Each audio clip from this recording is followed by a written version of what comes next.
Hello everyone, मैं शुभम तिवारी एक बार और स्वागत करता हूं आपको अपने चैनल मिशन मैनेजमेंट पे। तो आज हमारी जो वीडियो है वो हम सेंट्रल टेंडेंसी की जो टॉपिक है मीडियन एंड मोड उसके बारे में डिस्कस करने वाले हैं। तो आइए स्टार्ट करते हैं।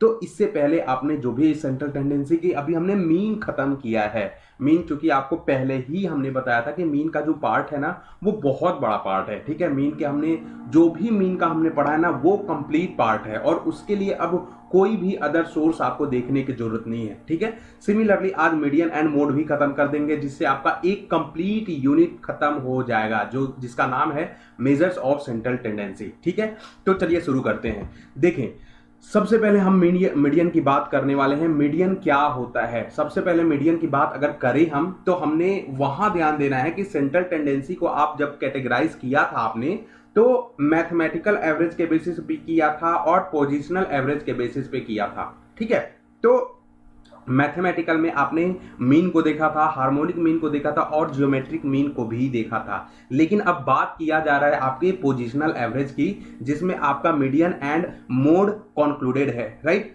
चलिए, तो मीडियन किसको बोलेंगे? मीडियन मतलब देखो मिडिल वैल्यू, लेकिन आपको डेटा को अरेंज करना पड़ेगा। मीडियन में be defined as the middle value in the data set when it's element are arranged in a sequential order. देखिए, अगर मान लीजिए आपके डेटा दिया है 2, 4, 16, 8, 10, 15 है ना, 12, ये डेटा दिया हुआ है। अगर मैं बोलूं आपसे कि इसमें मीडियन क्या होगा तो आपने तो बोला है सर कि median is the middle value, है ना। आपने क्या करना है, मिडिल वैल्यू आपको 8 दिख रहा है, क्या आपका 8 मिडिल वैल्यू है, मीडियन है? आप बोलोगे नहीं सर, मीडियन कब तक हम डिफाइन नहीं कर पाएंगे, तब तक जब तक आप इस डेटा को आइदर असेंडिंग ऑर्डर और डिसेंडिंग ऑर्डर अरेंज ना कर लिया हो तब तक। ठीक है, तो मीडियन डिटरमाइन करने से पहले मेरे दोस्त ये बात याद रखिएगा, क्योंकि ये पोजिशनल एवरेज है, आपको पोजीशन बताएगा। ठीक है, तो आपको ये बात याद रखनी पड़ेगी कि सबसे पहले जो हमारा गिवन डेटा सेट होगा ना उसको either you have to arrange in ascending order और डिसेंडिंग ऑर्डर। ठीक है, तो इस डेटा को अगर आप असेंडिंग और डिसेंडिंग में अरेंज कर लीजिएगा उसके बाद जो बीच वाली वैल्यू आप देखिएगा ना वो आपका मीडियन होता है। तो चाहे आप पोजिशनल एवरेज में आप मीडियन की बात करिए या मोड की बात करिए, आपको डेटा को सबसे पहले अरेंज करना पड़ेगा आइदर इन असेंडिंग और डिसेंडिंग ऑर्डर। ठीक है, इतनी बात क्लियर है। चले, it's value so located in a distribution that divides it half with 50% of the below and 50% of the above. ठीक है, तो जैसे ही आपको पता है ना, आपका ये डेटा दिया गया है जैसे, तो इसके बीच वाली वैल्यू है ना, बीच वाली वैल्यू को हम क्या बोलेंगे, मीडियन। और मीडियन के इधर वाली वैल्यू आपको 50% हमारी लेस वैल्यू है, 50% उससे हाईएस्ट वैल्यू है, मैक्सिमम वैल्यू है, ये आपको पता है। ठीक है, चलिए, तो मीडियन की कुछ खास बात देख लीजिए कि it concentrate on the middle centre of the distribution, हमने यही बात किया है। दूसरी बात कि median is that positional value of the variable जो कि आपके डेटा सेट को 2 इक्वल पार्ट में डिवाइड करता है। ठीक है, चलिए, ये भी हमने देख लिया। One part comprises all greater than और इक्वल टू मीडियन और दूसरी पार्ट क्या होगा, वैल्यू लेस देन और इक्वल टू, हमने अभी अभी ये डिस्कस कर लिया है। ठीक है, चलिए, अब ये देखिए, ये आपको बीच वाला जो पार्ट है वो मीडियन बताया गया है, लेकिन इसको मीडियन बताने से पहले ये देखिए ये इंक्रीजिंग ऑर्डर में है कि नहीं, आपका डेटा आपका अरेंज किया गया है कि नहीं। सिमिलरली आप ऐसे भी डेटा डिक्रीजिंग ऑर्डर में भी आप अरेंज करिएगा तो मीडियन जो मिडिल वैल्यू होगी उसी को हम मीडियन बोलेंगे। और मीडियन की खास बात ये है कि जो क्वार्टाइल देखिएगा आप तो Q2 को हम हमेशा मीडियन ही बोलते हैं, क्योंकि Q2 जो है ना हमारा डेटा वो एक पूरे डेटा सेट को 2 इक्वल पार्ट में डिवाइड कर देता है, और जो फैक्टर 2 इक्वल पार्ट में किसी भी डेटा सेट को डिवाइड करे उसी को हमने मीडियन बोला है। क्लियर? चलिए, अब हम मीन और मीडियन के बारे में कुछ जानकारी ले लें, क्योंकि अभी अभी आप मीन पढ़ के आ रहे हो। ठीक है, तो बोल ये रहा है कि unlike arithmetic average median does not take into account the value of all the item in a series. चूंकि वो हमारा जो मीन था वो आपका मैथमेटिकल एवरेज था, है ना। हमने जब भी अब मीन निकाला है, अर्थमेटिक मीन निकाला है या ज्योमेट्रिक मीन निकाला है, तो हमेशा हमने डेटा सेट में जितने भी आइटम थे उस सारे आइटम को हमने कंसीडर किया है। लेकिन क्या आपने मीडियन में ऐसा कंसीडर किया है? आप बोलोगे नहीं सर, हमने असेंडिंग ऑर्डर या तो डिसेंडिंग ऑर्डर में डेटा को अरेंज किया है, उसके बाद जो भी बीच वाली वैल्यू आई है हमने उसको सिंपली सेलेक्ट कर लिया है ना। यही होता है मीडियन। क्लियर? अब देखिए, कि the value of median is the value of middle item irrespective of all other value. Middle item की हमेशा बात होगी मीडियन के अंदर। On the other hand, in case of arithmetic average values all item are taken into account. चाहे आप कभी भी बात कर लीजिए। इसीलिए जो भी हमने देखा है ना कि एवरेज में आप क्या बात कर रहे थे, एवरेज या ज्योमेट्रिक एवरेज, ज्योमेट्रिक मीन या हार्मोनिक मीन, चूंकि आपका जो जो भी मैथमेटिकल एवरेज होगा वो सारी वैल्यू को कैलकुलेट करेगा। और इसकी खास बात मेरे दोस्त एक ये भी बताऊं कि चूंकि आपको सारे वैल्यू को वो कंसीडर कर रहा था हमारा मैथमेटिकल एवरेज, इसीलिए हमने बोला था कि all the mathematical average are rigidly defined. आपने प्रॉपर्टीज में पढ़ा था ना कि रिजिडली डिफाइंड होता है, इसीलिए हमने ये बोला था कि आपका सारा का सारा रिजिडली डिफाइंड होगा। क्लियर? चलिए अब कंप्यूटेशन की बात कर लेते हैं, कैसे हम कंप्यूट करते हैं मीडियन को। तो मीडियन के कंप्यूट करने के लिए 3 मेथड है आपके पास, इंडिविजुअल मेथड, डिस्क्रीट मेथड और कंटिन्यूअस मेथड। तो सबसे पहले इंडिविजुअल मेथड की बात करेंगे। ध्यान रखिएगा कोई भी मेथड हो, चाहे मीडियन और मोड का, जब भी डेटा सेट हो आपका, सबसे पहले आपको डेटा को अरेंज कर लेना है, ये मत भूलिएगा आप, ठीक है? क्योंकि हमारा शुरुआती से हमने ये पढ़ा है कि पोजिशनल एवरेज की हम बात कर रहे हैं, दैट इज योर मीडियन और मोड, राइट? तो इंडिविजुअल की बात कर रहे हैं हम। अब इंडिविजुअल में सबसे पहले स्टेप 1 यही है कि आपको डेटा को अरेंज करना है। और डेटा को अरेंज करके मीडियन को या तो एम भी लिख सकते हो, कैपिटल एम, या तो एम ई भी लिख सकते हो, ठीक है? तो ये फॉर्मूला अपनाना है n+1/2, है ना, जो कि n क्या है आपका, नंबर ऑफ आइटम। तो n+1/2 in case of individual series, ये आप फॉर्मूला अप्लाई कर लीजिएगा। देखिए अब यहां पे जब n+1/2 हम फॉर्मूला यूज करते हैं ना, तो यहां पे हमारे पास 2 प्रॉब्लम आती है कि सर हमारा जो डेटा सेट है, अगर हमारा डेटा सेट ऑड नंबर में रहा तो, या हमारा डेटा सेट इवन नंबर में रहा तब वहां पे दिक्कत आ जाती है। तो हम कैसे फाइंड करते हैं? देखिए कि अगर आपका डेटा ऑड नंबर है तो ऑड नंबर पता है आपको, जो 2 से डिविजिबल हो जाए वो इवन नंबर है, जो 2 से डिविजिबल ना हो वो ऑड नंबर है। जैसे 3, 5, 7, 9 ये सारे ऑड नंबर हैं, 2, 4, 6, 8, 10 ये सारे और इवन नंबर है, ठीक है? चलिए, तो इन case of odd number median कैसे निकालिएगा? आप मिडल और आइटम ऑफ द डिस्ट्रीब्यूशन निकाल लीजिएगा। मीडियन क्या हो गया आपका, middle item of the distribution. अब in case of even number, अब देखिए यहां पे n+1/2, जैसे मान लीजिए 2, 4, 6, 7 है ना, 7 और 9 कितना है, 1, 2, 3, 4, 5 नंबर हो गए आपके। अब ये ऑड नंबर वाले सवाल है ना, तो 5 प्लस मीडियन का फॉर्मूला क्या होता है, 1/2, मतलब 5 1 6/2, जो 3 आ रहा है हमारा, तीसरा नंबर पे कौन है, 1 2 3, तो इसका जो 6 वाला वैल्यू है ना, वही हमारा मीडियन हो जाएगा। But in case of odd number, ठीक है? लेकिन अगर इवन नंबर होगा तब odd number, sorry even number होगा तब हम कैसे मीडियन निकालेंगे? Average of 2 middle terms. अब देखिए मान लीजिए हमारे पास 2, 4, 6, 7, 9 और 10 है। कितने हो गए, कितने हो गए मेरे दोस्त? देखिए 1 2 3 4 5 6, अब ये 6 हो गया ना, तो 6 में कैसे आप मीडियन निकालिएगा? तो आपको सिंपल करना है, जो बीच वाली वैल्यू है, कौन कौन सी बीच वाली वैल्यू है, देखिए 6 और 7 वाली वैल्यू है ना, इनका एवरेज आप निकालिएगा। 6 + 7/2, ठीक है? तो 13/2 जो वैल्यू आएगी वो आपकी मीडियन हो जाएगी। क्लियर? देखते हैं यहाँ पे, देखिए ऑड नंबर की सीरीज है हमारे पास, ऑड नंबर में आपने n+1/2 किया है, ठीक है? आपका इवन नंबर सीरीज है, इवन नंबर में सबसे पहले आपको दोनों में डेटा को अरेंज करना है, either you arrange your data in ascending order और डिसेंडिंग ऑर्डर, फिर आप ये फॉर्मूला यूज करिएगा, that is your n+1/2 item. देखिए यहाँ पे एग्जाम्पल भी हमारे पास कि ये आपका देखे क्या है, यहाँ पे आपका सिंपली 1 2 3 4 5 ऑड नंबर है, 5 + 1/2 6/2, 2 3 6, तीसरी वैल्यू कौन सा है, 50 आपका मीडियन हो गया। देख लिया आपने, यहाँ पे कितना है, 1 2 3 4 5 6, 6 + 1/2 7/2, ठीक है? 7/2 आ गया, ये आ गया 3.5। अब 3 और आइटम देखिए और 4 आइटम देखिए, 1 2 3, तीसरा ये, चौथा ये। अब 50 और 55 का एवरेज निकाल लीजिए, ठीक है? तो ये एवरेज जब निकालिएगा तो ये आएगा 52.5, ये इसका मीडियन होगा। तो इन केस ऑफ इवन नंबर ये हो गया, इन केस ऑफ ऑड नंबर ये हो गया।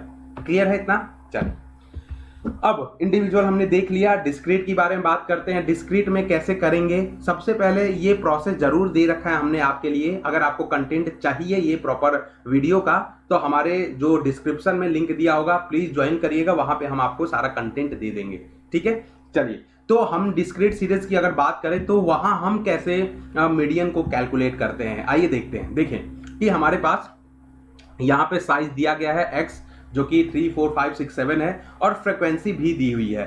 अब हम फ्रीक्वेंसी का क्यूमुलेटिव फ्रीक्वेंसी निकालेंगे। क्यूमुलेटिव फ्रीक्वेंसी कैसे निकालते हो? क्यूमुलेटिव मतलब पहले समझो क्या होता है, ठीक है। क्यूमुलेटिव मतलब होता है एक्यूमुलेटेड, है ना।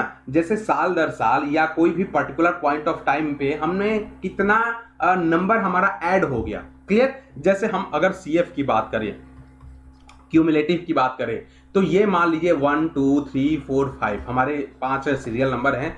तो पहले पे हमारा 2 है फ्रीक्वेंसी, ठीक है। तो क्यूमुलेटिव फ्रीक्वेंसी 2 के ऊपर कुछ नहीं है, 2 होगा, क्लियर। और दूसरे नंबर पे क्या आ गया?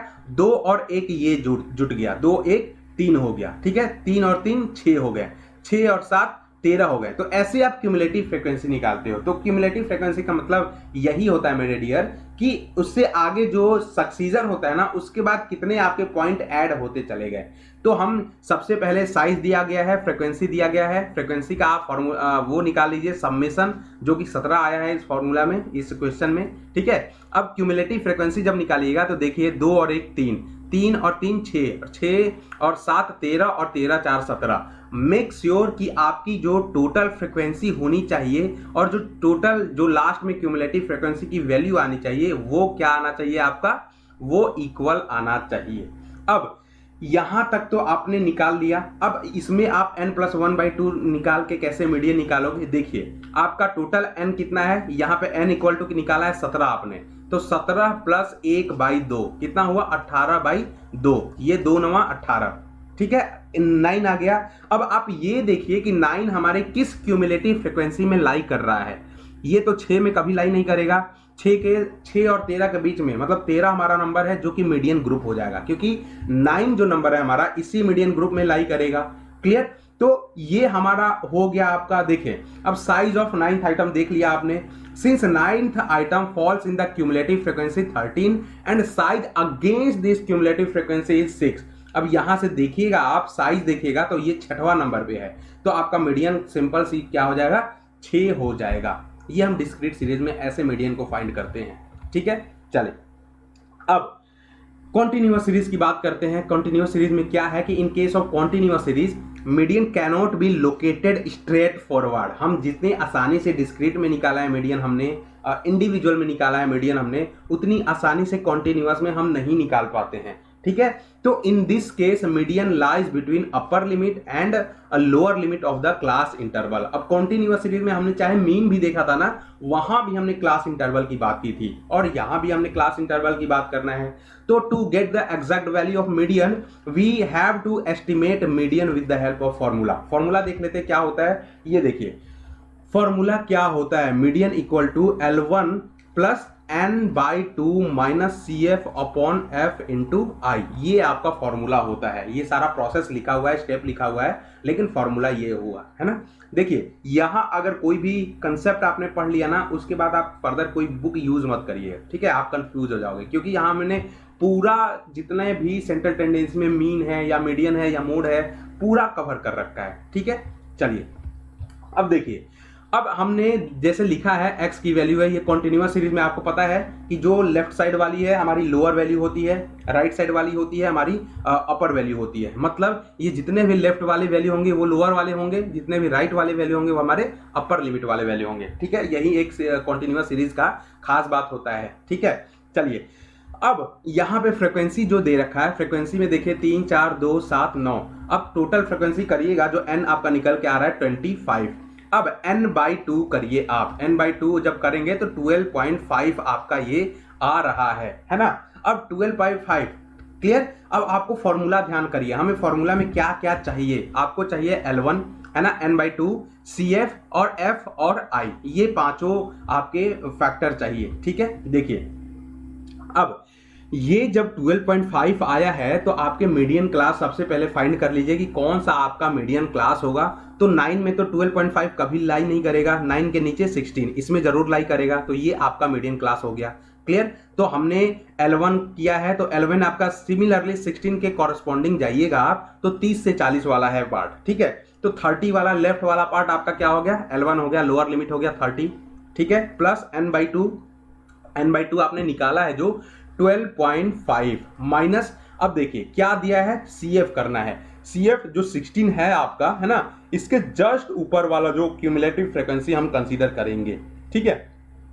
तो क्यूमुलेटिव फ्रीक्वेंसी 9 लिख लिया आपने, अपॉन फ्रीक्वेंसी क्या हो गया, इसके जस्ट बगल वाला कॉरस्पॉन्डिंग 7 इंटू आई क्या हो गया आपका क्लास इंटरवल, जो 30 और 40 है, इनके बीच में क्या डिफरेंस है, 10 का डिफरेंस है, ठीक है। तो ये जब कैलकुलेट करिएगा आपका मीडियन निकल के आ जाएगा 35, ठीक है। हालांकि आपको यूजीसी नेट में इतने बड़े क्वेश्चन कभी भी नहीं आएंगे, लेकिन आपको समझना पड़ेगा हम कैसे फॉर्मूला को यूज करते हैं। आप जब भी नोट्स बनाइए, मेक श्योर कि आपके नोट्स में ये सारी चीजें होनी चाहिए। इवन मान लीजिए कि अगर मान लीजिए आप पढ़ रहे हो, बाई एनी चांस अगर आपका यूजीसी नेट नहीं हुआ, या अगर हो भी गया, अगर आप किसी दूसरे को गाइड करना चाहते हो, अपना नोट्स दे सकते हो, ठीक है।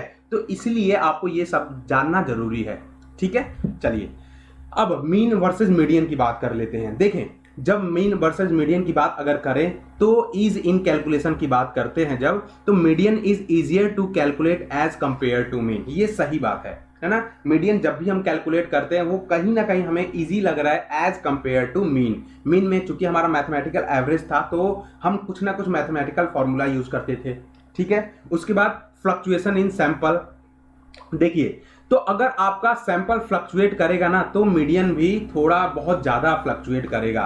लेकिन चूंकि अगर मीन में हमने पढ़ा था, चाहे ज्योमेट्रिक मीन हो, हार्मोनिक मीन हो, सैंपल फ्लक्चुएट करेगा तो कोई मतलब नहीं है उनसे, लोअर फ्लक्चुएट करता था। लेकिन मीडियन जो हमारा है, जो पोजिशनल एवरेज है आपके, वो बहुत ज्यादा फ्लक्चुएट करते हैं, ठीक है। तीसरा अलजेब्रिक ट्रीटमेंट की बात कर लीजिए। मीडियन में आपको कोई भी अलजेब्रिक फर्दर ट्रीटमेंट नहीं करना है। लेकिन मीन की अगर बात कर रहे थे, मीन में हमने कॉम्बाइंड मीन भी देखा था, आपने जियोमेट्रिक मीन भी देखा था, आपने हार्मोनिक मीन भी देखा था। तो हम बोल सकते हैं कि मीन में कहीं ना कहीं हमारी अलजेब्रिक ट्रीटमेंट है। चूंकि वो हमारा मैथमेटिकल पोर्शन वाला था पार्ट, तो हम अलजेब्रिक ट्रीटमेंट यूज करते हैं। But in case of median there is no further use of any algebraic treatment while calculating your mean, right, median, sorry। चलिए अब ओपन एंड क्लास की बात कर लीजिए। Mean cannot be determined in open class distribution, ध्यान रखिएगा, ये important part है कि आप जब मीन की बात कर रहे हो तो मीन हम ओपन एंड क्लास में कभी भी नहीं कैलकुलेट कर सकते हैं। लेकिन मीडियन अभी अभी आप कैलकुलेट करके आ रहे हो कि ओपन एंड क्लास में आराम से कैलकुलेट कर सकते हो, ठीक है। चलिए तो इफेक्ट ऑफ एक्सट्रीम वैल्यू की बात करिए कि मीडियन में be more representative than the arithmetic average, है ना। अगर हम एक्सट्रीम वैल्यू के ऊपर बात करें तो मीडियन हमारा ज्यादा रिप्रेजेंटेटिव है ना, कंपेयर टू मीन, क्लियर। और हम ये बोल सकते हैं कि due to the fact that is not affected by the value of extreme item. अगर हमारा एक्सट्रीम आइटम फ्लक्चुएट कर रहा है तो मीडियन हमारा ज्यादा फ्लक्चुएट नहीं करेगा, लेकिन मीन करेगा, ध्यान रखिएगा, ठीक है। चलिए मेरिट की भी बात कर लीजिए। मेरिट ऑफ मीडियन, तो मीडियन में हमने देखा है कि सिंप्लिसिटी है, इजी टू अंडरस्टैंड है, इजी टू कैलकुलेट है ना। आइडियल एवरेज की अगर बात करें तो median is defined rigidly as median has definite and certain value. देखिए ये जो आइडियल एवरेज है ना, या रिजिडली डिफाइंड वाला कंसेप्ट है ना, ये आपको सेंट्रल टेंडेंसी में चाहे मीन मीडियन मोड कुछ भी पढ़ लिए, ये आपका आएगा ही आएगा। ये सर्टेन प्रॉपर्टीज आप याद रख लीजिए, ठीक है, कि मीडियन हमारा या मोड हमारा या मीन हमारा रिजिडली डिफाइन होता है, ठीक है। अगर ग्राफिकल रिप्रेजेंटेशन की बात करिएगा तो मीन को हम कोई भी ग्राफ में उतार नहीं पाते थे, ठीक है, ऐसे बोल सकते हो आप। लेकिन मीडियन हमारा, जब भी आप मीडियन का ग्राफ बनाओगे, उसके ग्राफ को जब आप रिप्रेजेंट करिए ग्राफ पेपर पे, उसको हम बोलते हैं ऑगिव कर्व, ठीक है। ये क्वेश्चन आता है यूजीसी नेट में कि मीडियन के ग्राफ को हम क्या बोलते हैं जब उसको रिप्रेजेंट करते हो आप ग्राफ पेपर पढ़ते हो, तो उसको हम बोलते हैं ऑगिव कर्व, ठीक है। अब अभी आपने देखा है अनअफेक्टेड बाय एक्सट्रीम वैल्यूज, आपका मीडियन की जो वैल्यू है वो अनअफेक्टेड होता है एक्सट्रीम वैल्यू के ऊपर, अभी आपने देखा है, ठीक है। अब possible even in case of incomplete data, median can be calculated even when the data is incomplete. अगर आपका डेटा इनकम्प्लीट है तब भी आप आराम से मीडियन को कैलकुलेट कर सकते हो, there is any further disturbance, ठीक है। लेकिन मीन में अगर इनकम्प्लीट डेटा होता आपके पास, आप मीन कभी भी नहीं कैलकुलेट कर सकते थे, क्योंकि हमारा वहां पे जो आंसर आता वो इनएक्यूरेट आता, ठीक है, एक्यूरेट नहीं आता। अब मीडियन चूंकि आपका पोजिशनल एवरेज है तो हमारे हमेशा ध्यान रखिएगा क्वालिटेटिव डेटा के लिए अप्रोप्रिएट होगा, ध्यान रखिएगा। लेकिन मीन में ऐसी बात नहीं है, मीन जब भी हम कैलकुलेट करेंगे क्वांटिटेटिव डेटा के ऊपर कैलकुलेट करेंगे, ठीक है। चलिए डिमेरिट देख लीजिए। सबसे बड़ा डिमेरिट, सबसे पहला डिमेरिट ही ये है कि not based on all observation. आपने देखा है कि मीन जो मीडियन, हमारी मीडियन सीधे बीच वाली वैल्यू को कंसीडर करता है, इधर 50% छोड़ दिया, इधर 50% छोड़ दिया। लेकिन अगर आपने डेटा को अरेंज किया है असेंडिंग और डिसेंडिंग ऑर्डर में, तो मीडियन, हम बोलते हैं कि मीडियन या मोड जो है not based on all observation होता है, ठीक है। चलिए दूसरी बात, affected by fluctuation in sample. अब ये कभी कभी हमारी जो मीडियन है फ्लक्चुएशन में, सैंपल में फ्लक्चुएशन होता है तो हमारी मीडियन फ्लक्चुएट करती है। और नेक्स्ट है जो आपका lack of further algebraic treatment. तो मीडियन चूंकि जानते हो कि हमारा पोजिशनल एवरेज है, मैथमेटिक्स से इससे कोई लेना देना नहीं है, तो हम इसमें अलजेब्रिक ट्रीटमेंट भी नहीं कर सकते हैं। क्लियर। चले अब क्या है अरेंजमेंट रिक्वायर्ड। अरेंजमेंट रिक्वायर्ड में आपने यही देखा है, चूंकि ये मीडियन हमारा, चाहे मोड हमारा पोजिशनल एवरेज है, जो भी डेटा सेट होगा आपका, you have to arrange your data in either of ascending order और डिसेंडिंग ऑर्डर। तो मीन में या मीडियन में या मोड में आपको अरेंजमेंट रिक्वायर्ड है, लेकिन मीन में कोई भी अरेंजमेंट रिक्वायर्ड नहीं है, ठीक है। चलिए और लास्ट है हमारा unrealistic assumption in case of group distribution. जब आप ग्रुप डिस्ट्रीब्यूशन की बात करते हो तो कभी कभी हमारा मीडियन जो है ना वो अनरियलिस्टिक अजम्पशन भी प्रोवाइड करता है, ठीक है। तो ये सारे डिमेरिट हो जाते हैं। अब देखिए, the median is helpful in understanding the characteristics of data well.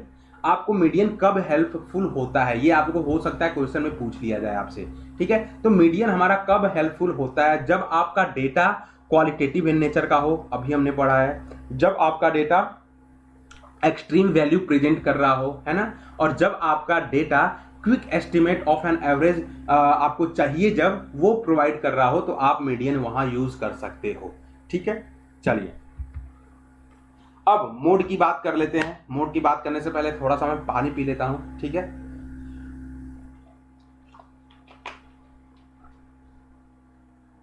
देखें मोड क्या होता है, मोड भी एक पोजिशनल एवरेज का ही पार्ट है, ठीक है। मोड में आप शुरू से सुनते आ रहे हो कि जो भी हमारा जो डेटा है और उस डेटा में जो भी नंबर मैक्सिमम टाइम रिपीट होंगे ना, उसी को हम बोलते हैं मोड।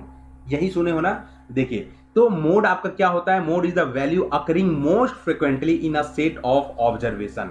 जो सबसे ज्यादा अकर करेगा आपके डेटा सेट में, लाइक करेगा आपके डेटा सेट में, वही आपका मोड कहलाएगा, ठीक है। जैसे एग्जांपल देखिए यहाँ पे, if the shoe size of 10 people 8 9 7 9 10 9 और 10 9 11 8, ठीक है। तो आपने सबसे पहले, चूंकि पोजिशनल एवरेज है ना, आपको सबसे पहले मोड को अरेंज करना है असेंडिंग और डिसेंडिंग ऑर्डर में, और फिर चेक करिए कि कौन सा नंबर हमारा सबसे ज्यादा बार रिपीट कर रहा है। और आप यहाँ पे देखिएगा अगर, तो हमारा जो 9 है ना वो सबसे ज्यादा बार रिपीट कर रहा है, तो इसलिए 9 को हम क्या बोलेंगे, ये हमारा मोड है, ठीक है।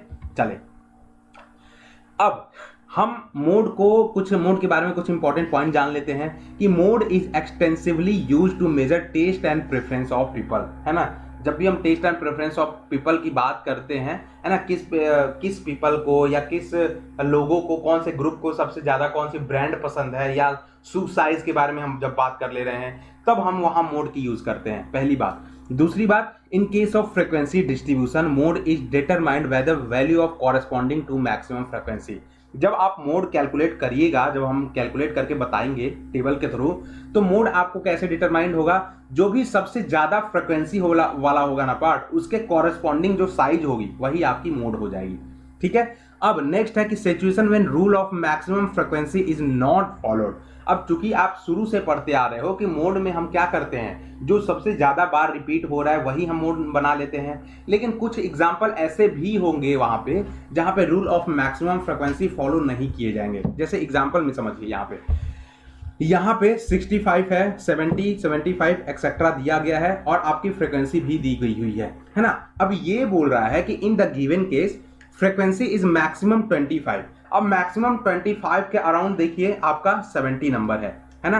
फ्रीक्वेंसी आपका क्या है, 25 है। अब 25 के कॉरेस्पॉन्डिंग 70 नंबर है, लेकिन एज पर फ्रीक्वेंसी क्राइटेरिया हम हम अगर बात करेंगे मैक्सिमम फ्रीक्वेंसी क्राइटेरिया पे, तो मॉडल मार्क्स हमारा क्या होना चाहिए, 70 ही होना चाहिए। लेकिन जो हाईएस्ट कंसंट्रेशन देखिएगा ना नंबर का, ये तो 25 है, ठीक है। 25 के इधर उधर देखिए, इधर उधर ये 4 है, ये 10 है, ठीक है। तो 25 वाले हम नहीं लेंगे, क्लियर। हम मोड को 25 वाला पार्ट नहीं लेंगे, क्योंकि हमारा कंसंट्रेशन बहुत ही बिखरा हुआ है। 25 के इधर देखिएगा 10 है, इधर देखिएगा 4 है, तो हम ये नहीं लेंगे, ठीक है। लेकिन highest concentration of the frequency is around 85 marks. अब 85 मार्क्स पे देखिएगा आप, तो यहां पे देखिए जो वैल्यू है आपकी ना, वो बहुत ज्यादा कंसंट्रेटेड है, ठीक है। यहां पे बहुत ज्यादा कंसंट्रेटेड नहीं थी, 25 के इधर 4 है, 10 है, तो ये बहुत दूर दूर नंबर थे, ठीक है। लेकिन 23 के इधर उधर देखिएगा आप, तो 23 के इधर क्या है, 22 है, फिर 18 है।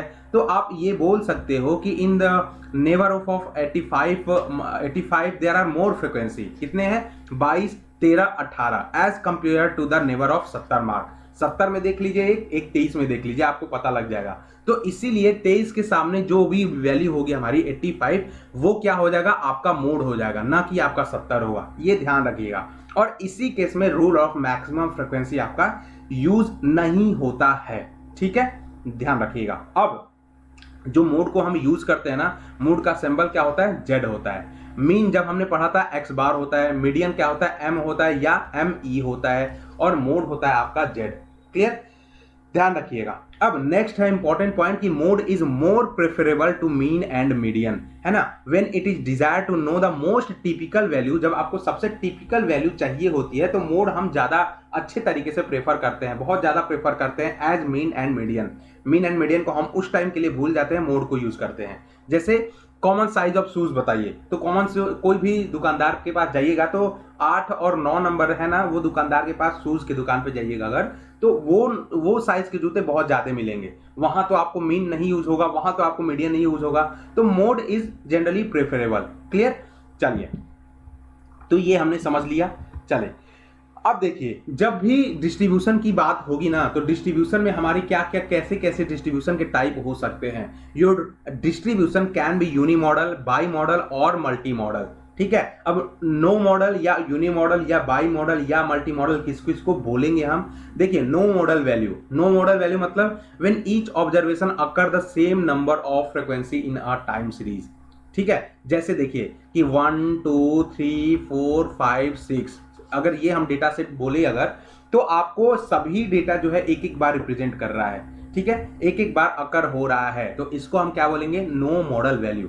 अगर हम यूनी मॉडल की बात करें, जैसे हम बोले कि when one item occur the maximum number of times, ठीक है, जैसे 1 1 2 3 1 5 4, ऐसे हम बोले अगर, तो 1 कितने बार, एक ही नंबर सबसे ज्यादा बार रिपीट कर रहा है, तो इसको हम यूनी मॉडल बोलेंगे। सिमिलरली बाई मॉडल क्या होगा, जब दो नंबर, जैसे एक है ना, 1 1 1, फिर 2 3 2 3, ऐसे, तो देखो एक भी रिपीट कर रहा है, दो भी रिपीट कर रहा है, तो आपका ये हो गया बाई मॉडल। और मल्टी मॉडल में जब सारे नंबर एक साथ रिपीट करने लगेंगे, तो वो आपके मल्टी मॉडल कहलाएंगे, क्लियर।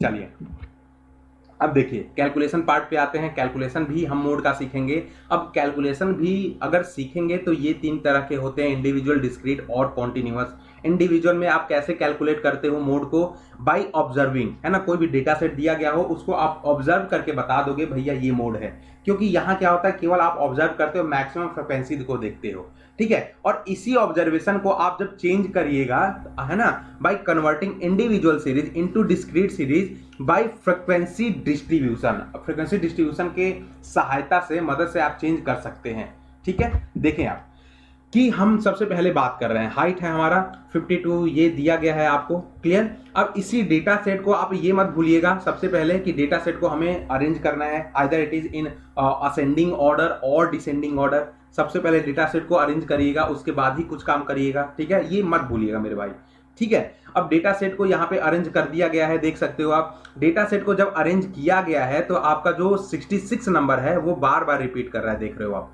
तो 66 आपका क्या हो जाएगा, मोड की वैल्यू हो जाएगी, है ना। अब हम बात कर रहे हैं mode by converting individual series into discrete series. अब जब इंडिविजुअल सीरीज ऊपर वाला था, डिस्क्रीट सीरीज में अगर चेंज करिएगा तो आप सबका फ्रीक्वेंसी रख दीजिएगा, ठीक है, कि 48 कितने बार रिपीट कर रहा है, 50 कितने बार रिपीट कर रहा है, 52 कितने बार रिपीट कर रहा है, ठीक है। तो उसका फ्रीक्वेंसी लिख लीजिए कि 48 एक बार, 50 एक बार, 52 एक बार, 60 दो बार, ऐसे फ्रीक्वेंसी लिख लीजिए। और जो सबसे ज्यादा फ्रीक्वेंसी होगा 66 3 बार, ठीक है।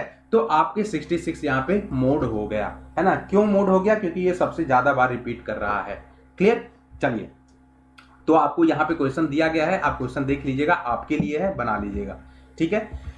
चलिए, अब डिस्क्रीट सीरीज में हमने ये देख लिया है कि डिस्क्रीट सीरीज में हम क्या बात कर रहे थे कि there are two method to determine mode in discrete series, either mode by observation, ठीक है, और मोड बाय ग्रुपिंग मेथड। अब ऑब्जर्वेशन मोड को ही हमने क्या बोला है? इंस्पेक्शन मेथड भी बोलते हैं, ये याद रखिएगा, ठीक है। चलिए, अब कॉन्टिन्यूअस सीरीज की बात करते हैं। कॉन्टिन्यूअस सीरीज में आपको पता है क्लास इंटरवल की बात होगी, ठीक है। चलिए, तो कॉन्टिन्यूअस सीरीज की बात जब होगी हमारी, तो कॉन्टिन्यूअस सीरीज में देखिए कि मोड लाई इन पर्टिकुलर क्लास और ग्रुप, है ना, वही पर्टिकुलर क्लास ग्रुप जो आपकी वो इंटरवल वाली क्लास ग्रुप होगी, ठीक है। अब उस क्लास को क्या हम बोलेंगे? मॉडल क्लास बोलेंगे, right. The following two method are use, है ना। कौन कौन से हम मेथड यूज करेंगे कॉन्टिन्यूअस सीरीज में? आप ऑब्जर्वेशन मेथड, जिसको हम इंस्पेक्शन मेथड बोलते हैं, वो यूज करिएगा, या ग्रुपिंग मेथड, दो मेथड यूज करते हैं आप, ठीक है। चलिए, ऑब्जर्वेशन मेथड की बात कर लेते हैं। तो ऑब्जर्वेशन मेथड में जेड आप कैसे निकालते हो? जेड मीन्स मोड, है ना। तो जेड कैसे निकालते हो? L1 plus F1 minus F0 upon 2 F1 minus F0 minus F2 into I, ये फॉर्मूला होता है। और इस फॉर्मूले में आपने देख लेना क्या क्या चाहिए आपको, ठीक है। उसके बाद हम कैलकुलेट करेंगे, ये सारी उसकी दी गई है टर्मिनोलॉजी कि M0 क्या होता है, F1 क्या होता है, F0 क्या होता है। क्लियर? चलिए, अब हम क्वेश्चन देख लेते हैं। क्लास इंटरवल हमारा दिया गया है, देख रहे हो क्लास इंटरवल। फिर से आपको ये वाला साइड लोअर लिमिट, ये वाला साइड अपर लिमिट, ये याद है। चलिए, तो देखिए, हमने क्लास इंटरवल को लिख लिया है, ठीक है। फ्रीक्वेंसी अब दिया गया है आपको। अब ये देखिए फ्रीक्वेंसी जो देखिएगा आप, तो फ्रीक्वेंसी में सबसे ज्यादा क्या है? 15, सबसे ज्यादा फ्रीक्वेंसी हुई है 15। तो 15 और इस वाले सीरीज को, इसके कॉरस्पॉन्डिंग वाले सीरीज को हम क्या बोलेंगे? Modal class. क्लियर? 15 को मॉडल क्लास, जो कि हमारा 15 क्या हो जाएगा? F1 इसको बोलेंगे, ठीक है। अब इसके जस्ट ऊपर वाले को हम F0 बोलेंगे और F1 के जस्ट नीचे वाले को F2 बोलेंगे, एज मेंशन्ड हियर, मेंशन किया गया है, ठीक है। अब L1 हमने देख लिया है क्या होता है, और I क्या होता है? आपका क्लास इंटरवल। I मतलब 10 और 15 का डिफरेंस क्या है? 5, इतना देख लिया है। यहां पे सब लिख लेना आप, ठीक है। L1 10, F1 15, F0 4, F2 6, I 5। Clear? यहां तक दे दिया है, फॉर्मूला में रख दीजिए आराम से। आपका फॉर्मूला में जैसे ही रखिएगा 12.75 आपका मोड निकल के आ जाएगा। ध्यान रखिएगा, फिर से बता रहा हूं मेरे दोस्त कि आपको ये कभी भी पूछेगा नहीं इतना बड़ा सवाल, है ना, लेकिन फिर भी आपको याद रखना है, ठीक है। ये आप नोट्स बना रहे हो तो आपको मेंशन कर लेना ये सारी चीजें कि कैसे हम कॉन्टिन्यूअस में मोड निकालते हैं, कैसे हम डिस्क्रीट में मोड निकालते हैं, ताकि आप बाद में भी कभी पढ़ो तो आपको मेरी वीडियो देखने की जरूरत ना है, ठीक है। चलिए, अब हम बात करते हैं जो हमारा लास्ट पार्ट है कि relationship between mean, median and mode in an asymmetrical distribution. अब ध्यान रखिए कि ये क्या लिखा हुआ है, असिमेट्रिकल डिस्ट्रीब्यूशन क्यों लिखा हुआ है। देखिए, जब आप स्क्यूनेस और कर्टोसिस पढ़िएगा ना, तो वहां पे आपको डिस्ट्रीब्यूशन की बात होगी, ठीक है। डिस्ट्रीब्यूशन मतलब आपका एक ये कर्व देखिएगा, नॉर्मल कर्व, ठीक है। नॉर्मल कर्व देखिएगा, इस नॉर्मल कर्व को हम सिमेट्रिकल डिस्ट्रीब्यूशन बोलते हैं। सिमेट्रिकल डिस्ट्रीब्यूशन, एक डिस्ट्रीब्यूशन कर्व कब होता है? जब आपका mean equal to median equal to mode होता है, ठीक है। मीन मतलब mean equal to median equal to mode, जब ये तीनों इक्वल होंगे तब आपका कर्व माना जाएगा कि भैया यहाँ ये जो कर्व है वो सिमेट्रिकल है, ठीक है। चाहे आप ऐसे बात कर लीजिए, mode equal to median equal to mean, है ना, हर तरीके से ये आपका इक्वल रहेगा। लेकिन असिमेट्रिकल डिस्ट्रीब्यूशन यहाँ बात करी गई है। असिमेट्रिकल मतलब आपका जो कर्व होगा या तो इधर की तरफ झुका होगा, है ना, या तो इधर की तरफ झुका होगा। मतलब आपका हो सकता है mean is greater than median is greater than mode होगा, या mode is greater than median is greater than mean होगा। क्लियर? आप ऐसे देख लीजिएगा। तो हम यहां बात कर रहे हैं असिमेट्रिकल डिस्ट्रीब्यूशन की, ठीक है। तो जब भी असिमेट्रिकल डिस्ट्रीब्यूशन की बात करेंगे मेरे दोस्त, तो आपका कार्ल पियर्सन ने बताया था इन तीनों के बीच में रिलेशन, ये यूजीसी नेट में कई बार पूछा गया है। क्लियर? तो according to Karl Pearson, the relationship between mean median and mode in an asymmetrical distribution is given by. आप क्या बात करते हो, mode equal to 3 median minus 2 mean. ये डायरेक्ट फॉर्मूला आप याद रखिएगा, मोड की वैल्यू आ जाएगी आपकी। चाहे अगर मीडियन की वैल्यू निकालना है इस फॉर्मूला के थ्रू, अगर मोड और मीन दिया गया हो, चाहे मीन की वैल्यू निकालनी है अगर मीडियन और मोड दिया गया हो, तो इस फॉर्मूला से आप आराम से निकाल सकते हो। और ये जो फॉर्मूला दिया गया था ना, वो कार्ल पियर्सन ने दिया था, ठीक है। This formula is specially useful to determine the value of mode when it is ill defined. जब आपको बहुत ही डिफाइन नहीं किया गया हो, है ना, सारी चीजें जब गिवन हो, ठीक है, तो आप ये फॉर्मूला आप आराम से निकाल के लगा सकते हो, ठीक है। तो ये आपका मीन मीडियन मोड जब दिया रहेगा, आपको तीन में से 2 चीज आपको पता है, आप फॉर्मूला लगा के आप आराम से निकाल सकते हो। आपने चाहे मोड निकालना है, चाहे मीडियन निकालना है, चाहे मीन निकालना है। तो यहां तक आपका जो आपका सेंट्रल टेंडेंसी वाला पार्ट है ना, वो आपका यहां खत्म होता है। फिर से बोल रहा हूं मेरे दोस्त कि अगर आपको इस वीडियो का पीडीएफ चाहिए तो मेरे लिंक में जाइएगा, वहां से मिल जाएगा आपको पीडीएफ, ठीक है। तो thank you very much for your kind attention to my video. तो प्लीज वीडियो को चैनल को सब्सक्राइब करिएगा, वीडियो को लाइक करिएगा, शेयर करिएगा अपने दोस्तों के बीच, है ना। यहां से एक बार पढ़ लिया आपने जो भी मीन मीडियन मोड है, और कोई भी सोर्स यूज करने की जरूरत नहीं है, ठीक है। चलिए, थैंक यू वेरी मच।